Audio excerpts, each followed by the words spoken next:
హైదరాబాద్లోనే the best gastroenterology hospital Ananya hospital Kukatpally. Appointment కై call చేయండి.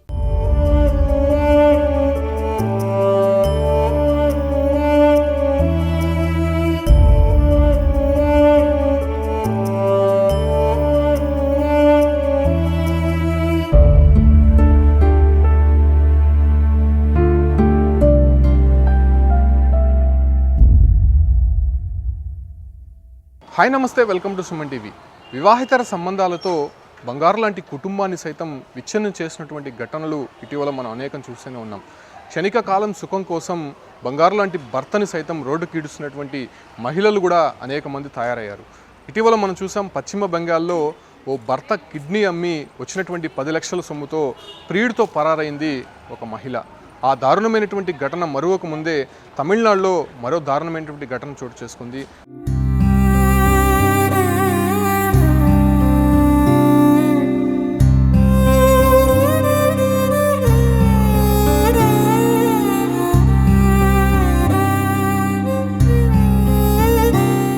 తమిళనాడు రాష్ట్రం కన్యాకుమారి జిల్లా విల్లుకూరు ఎర్నియల్ ప్రాంతానికి చెందినటువంటి బెంజిమెన్.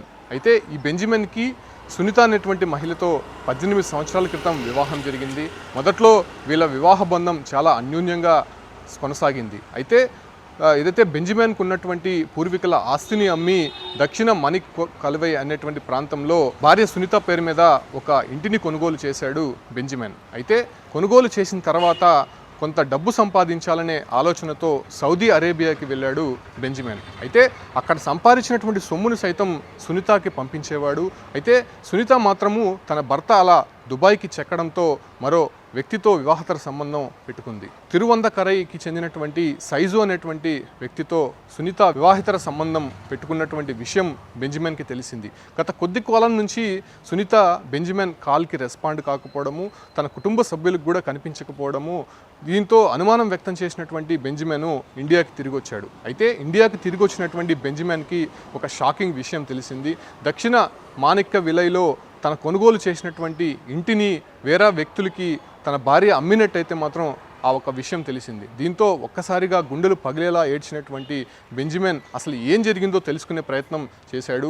భార్య సునీత కోసం వెతకసాగాడు. అయితే నెలలు తరబడి భార్య సునీత ఆచూకీ కనిపించకపోవడము, కనీసం ఫోన్కి సైతం రెస్పాండ్ కాకపోవడంతో పోలీసులకు ఫిర్యాదు చేశాడు. పోలీసులకు ఫిర్యాదు చేసిన మిస్సింగ్ కేసు మాత్రమే నమోదు చేసినటువంటి పోలీసులు తన భార్య ఎక్కడుందో తెలియనటువంటి పరిస్థితి, దాంతోపాటు కూడా ఆ ఒక ఇల్లు ఎందుకు అమ్మిందో తెలియనటువంటి పరిస్థితుల్లో ఏదైతే బెంజిమెన్ అనేటువంటి వ్యక్తి ఆందోళన చెందినటువంటి నేపథ్యంలోనే ఒక సెల్ఫీ వీడియో చేస్తూ తన భార్య చేసినటువంటి ఆకృత్యాలు, అదే రకంగానే తనని మోసం చేసినటువంటి తీరుని గుండెలు పగిలేలా రోధిస్తూ ఆయన సూసైడ్ చేసుకున్నటువంటి ఘటన మనం చూస్తున్నాం. సెల్ఫీ వీడియోలో ఆయన ఏడుస్తూ గుండెలు బాదుకుంటూ తన భార్యని ఎంత ప్రేమగా చూసుకున్నాను, అయితే ఇలా మోసం చేస్తుందని నేను అస్సలు అనుకోలేదు, సైజు అనేటువంటి వ్యక్తితో వివాహతర సంబంధం పెట్టుకుని ఆయనతో వెళ్ళిపోయినటువంటి ఘటన తెలిసిన వెంటనే తన మనసు తరుక్కుపోయింది, ఇక నేను బతికి ఏం లాభం అనేటువంటి విషయాలు చెబుతూ తను విషం తాగి సూసైడ్ చేసుకున్నాడు.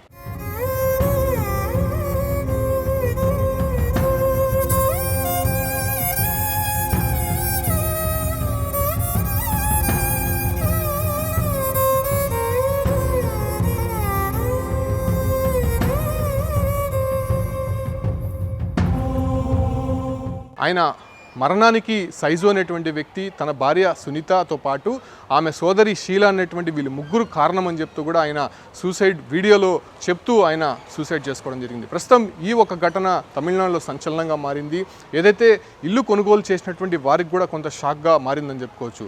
భార్య పేరు మీద ఉన్నటువంటి ఇల్లుని భర్తకి తెలియకుండానే అమ్మడము, 30 లక్షలు రాగా ఆ 30 లక్షలతో ప్రియుడు సైజుతో లేచిపోవడం, ఇలాంటి ఘటనలన్నీ కూడా చూసినటువంటి బెంజిమెన్ ఒక్కసారిగా రోధిస్తూ ఆయన సూసైడ్ చేసుకోవడం జరిగింది. ఈ ఘటన తమిళనాడు రాష్ట్రంలో చోటు చేసుకుంది కాబట్టి ఈ ఘటనలో ముగ్గురిని బాధ్యులను చేస్తూ ఆయన వీడియో అయితే రిలీజ్ చేశాడు. అయితే ఈ వీడియోతో ఒక్కసారిగా పోలీసులు ఇన్వెస్టిగేషన్ అయితే చేశారు. వీళ్ళు ముగ్గురిని కనిపెట్టే ప్రయత్నంలో మాత్రం ప్రస్తుతం పోలీసులు ఉన్నారని చెప్పుకోవచ్చు. అయితే వీళ్ళ ముగ్గురితో పాటు మరికొంతమంది వీళ్ళకి సహాయం చేసినట్టు, ఆ ఇల్లు అమ్మడానికి వాళ్ళు ప్రయత్నం చేసినట్టు కూడా తెలిసినటువంటి చేస్తున్నటువంటి నేపథ్యంలోనే వాళ్ళని పట్టుకునే ప్రయత్నంలో కూడా తమిళనాడు పోలీసులు ఉన్నారని చెప్పుకోవచ్చు. ఈ ఘటన కన్యాకుమారిలో జరిగినటువంటి నేపథ్యంలోనే పోలీస్ బృందాలు వీళ్ళని గాలించే ప్రయత్నం అయితే చేస్తుంది. అయితే ఒక్కసారిగా భర్తకి తెలిసినటువంటి విషయాన్ని కుటుంబ సభ్యులు కావచ్చు, లేదంటే ఆయనకున్నటువంటి సన్నిహితులు కూడా ఓర్చుకోలేనటువంటి పరిస్థితి. భార్య బాగుండాలని చెప్పి, ఆమె సంతోషంగా ఉండాలని చెప్పి దుబాయ్కి వెళ్ళి ఆయన అష్టకష్టాలు పడి అక్కడ వచ్చినటువంటి సంపాదనను సైతం సునీతకి పంపించేవాడు. ఆ సొమ్ముతో కూడా జల్సాలు చేస్తున్నటువంటి ఈ మహిళ ప్రియుడితో లేచిపోవడము, అదే రకంగానే ఆమెకి ఎంతో ప్రేమగా కొనిచ్చినటువంటి ఇల్లును సైతం 30 లక్షలకి అమ్మేసి ఆయనతో వెళ్ళిపోవడంతో ఒకసారిగా భర్త కంగు తిన్నాడు. ఈ ఘటనతో ఒక్కసారిగా షాక్ తిన్నటువంటి బెంజమిన్ సూసైడ్ చేసుకున్నటువంటి ఘటన చోటు చేసుకుంది. ఈ దారుణమైన ఘటనతో సైజు పైన అక్కడ ఉన్నటువంటి నెటిజన్లు, అదే రకంగానే సునీత అనే బంధువులు కూడా ఫైర్ అవుతున్నటువంటి పరిస్థితి తమిళనాడులో కనిపిస్తుంది.